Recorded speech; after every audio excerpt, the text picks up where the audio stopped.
Malda press কর্নারে পালিত হলো প্রজাতন্ত্র দিবস। প্রতি বছরের মতো এবারও মালদা প্রেস কর্নারে যথাযোগ্য মর্যাদায় পালিত হলো প্রজাতন্ত্র দিবস।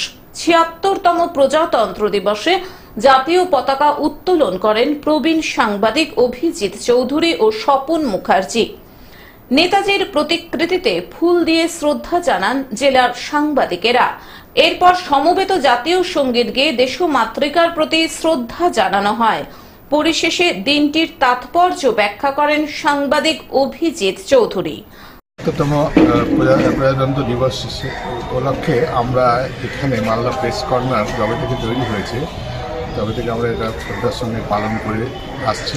আজকে সবাই সদস্যরা সকাল থেকেই ছিল, আমরা ব্যাগ হোস্টিং করলাম, নেতাজিকে মাল্যদান করলাম। আমাদের এই প্রেস কর্নার হওয়ার পর থেকেই সাধারণত আমরা ২৬শে জানুয়ারি, ১৫ই আগস্ট, তারপরে সরস্বতী পুজো এগুলো করে আসছি। এবারও তার ব্যতিক্রম হয়নি। আগামী দিনেও এইভাবেই আমরা এগিয়ে যাব।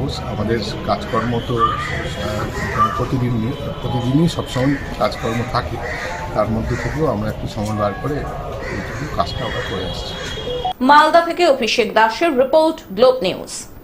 এখন থেকে গ্লোব টিভি দেখুন আপনার স্মার্টফোনেও। গুগল প্লে স্টোর অথবা অ্যাপল স্টোর থেকে ডাউনলোড করুন গ্লোব টিভি লাইভ অ্যাপ। এছাড়াও জিও টিভি অ্যাপ থেকেও দেখুন গ্লোব টিভি লাইভ।